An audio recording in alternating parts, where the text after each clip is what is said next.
केरल का पद्मनाभा स्वामी मंदिर। इसके नीचे सदियों से एक ऐसा राज दफन है जिसे आज तक कोई नहीं सुलझा पाया है। यह कहानी है एक दरवाजे की, एक ऐसे दरवाजे की जिसे खोलने की हिम्मत सच कहूं तो किसी में नहीं हुई। तो चलिए आज इस अनसुलझी पहेली की तह तक चलते हैं। जरा सोचिए, एक ऐसा दरवाजा जिसे खोलने के लिए कोई लोहे की चाबी नहीं चाहिए, बल्कि एक सिद्ध मंत्र की जरूरत हो। हाँ, यही तो रहस्य है पद्मनाभ स्वामी मंदिर के वॉल्ट बी का। एक ऐसा दरवाजा जो आज की मॉडर्न साइंस और टेक्नोलॉजी के लिए भी एक बहुत बड़ी चुनौती बना हुआ है। अब ये जो दरवाजा है ना, इस पर कोई ताला नहीं है, कोई कुंडी नहीं, कोई बोल्ट नहीं, कुछ भी नहीं। बस दो बड़े बड़े नागों की नक्काशी है जो ऐसा लगता है मानो सदियों से इसकी पहरेदारी कर रहे हों। और यही सर्प मोहर, यही सर्पेंट सील इसे एक ऐसा रहस्य बनाती है जिसे आज तक कोई तोड़ नहीं पाया। अच्छा, तो इस दरवाजे के रहस्य को अगर समझना है तो हमें थोड़ा पीछे जाना होगा, मंदिर की उत्पत्ति की कहानी में। ये कहानी शुरू होती है बहुत पुराने जंगल अनंतन कड़ू से, जहां एक महान ऋषि दिवाकर मुनि तपस्या में लीन थे। तो ऋषि दिवाकर मुनि भगवान विष्णु के बहुत बड़े भक्त थे। और फिर एक दिन उनके आश्रम में एक बड़ा ही अलौकिक, बहुत ही तेजस्वी बालक आया। कहते हैं उसकी आंखों में एक ऐसी चमक थी मानो पूरा का पूरा ब्रह्मांड ही उनमें समा गया हो। ऋषि तो बस उस बालक को देखते ही रह गए, पूरी तरह से मोहित हो गए। उस बच्चे ने ऋषि के साथ रहने के लिए बस एक शर्त रखी।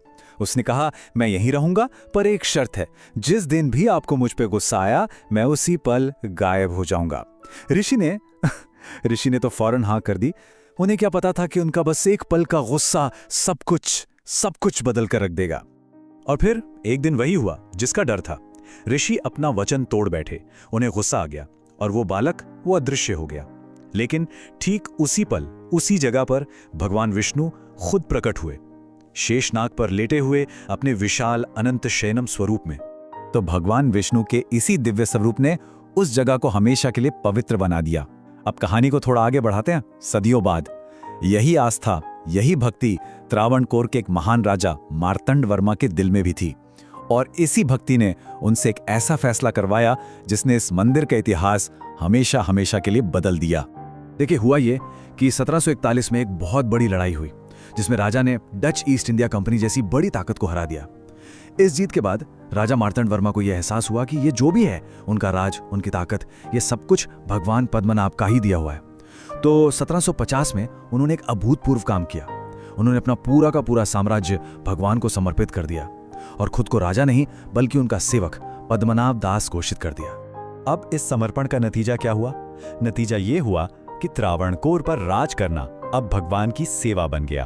तो फिर पीढ़ी दर पीढ़ी जितने भी राजा आए, वो राज्य की सारी दौलत, सारे शाही चढ़ावे, सब कुछ भगवान के चरणों में अर्पित करते गए।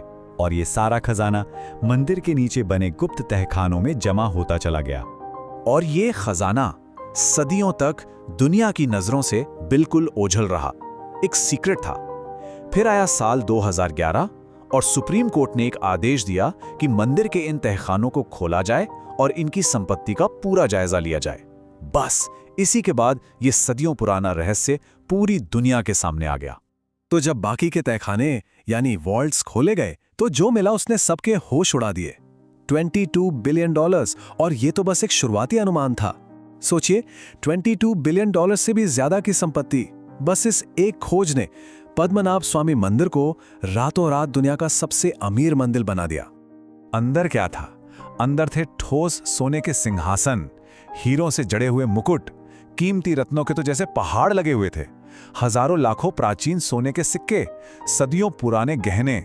मतलब ये खजाना इतना इतना विशाल था कि इसकी असल कीमत का अंदाजा लगाना भी आज लगभग नामुमकिन है। लेकिन इतनी चकाचौंध कर देने वाली दौलत के बीच एक दरवाजा अभी भी बंद था। वो आखिरी और सबसे रहस्यमयी दरवाजा, वॉल्ट बी, उसे नहीं खोला जा सका। कौन जाने, दुनिया का सबसे बड़ा खजाना तो शायद अब भी उसी के पीछे कैद है। तो चलिए अब आते हैं इस कहानी के सबसे गहरे और शायद सबसे खतरनाक हिस्से पर। आखिर इस वॉल्ट बी के पीछे ऐसा क्या छुपा है जिसका सामना करने से हर कोई डरता है? क्यों इसे आज तक छुआ तक नहीं गया है? ऐसा माना जाता है कि इस दरवाजे पर नागबंधम लगाया गया है। अब ये नागबंधम क्या है? ये कोई लोहे का ताला नहीं है जिसे चाबी से खोल दें। नहीं, ये ध्वनि तरंगों से बना एक ताला है, एक साउंड लॉक। और इसे खोलने के लिए भी एक खास, एक बहुत ही शक्तिशाली मंत्र की ही जरूरत पड़ती है।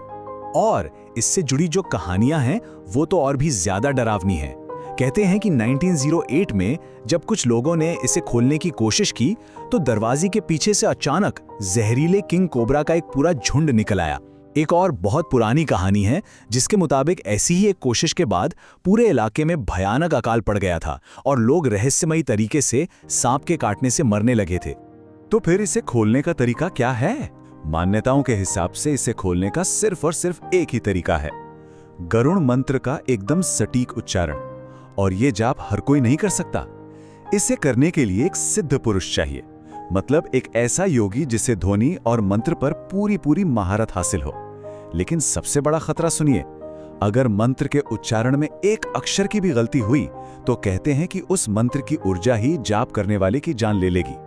एक थ्योरी और भी है जो इसके पीछे के एक फिजिकल खतरे की तरफ इशारा करती है। कुछ लोगों का मानना है कि ये तहखाना, ये वॉल्ट अंदर ही अंदर सीधा अरब सागर से जुड़ा हुआ है और अगर इसे जबरदस्ती तोड़ने की कोशिश की गई तो एक भयानक बाढ़ आ सकती है। एक ऐसी बाढ़ जो ना सिर्फ मंदिर बल्कि उसके सारे खजाने को हमेशा के लिए अपने अंदर संभालेगी। तो आखिर में सवाल यही बचता है, जिस रहस्य को आस्था और मंत्रों की शक्ति ने सदियों से सहेज कर रखा है, क्या उसे आज की टेक्नोलॉजी से छेड़ना सही होगा, या फिर क्या कुछ दरवाजों का हमेशा के लिए बंद रहना ही हम सबके लिए बेहतर है?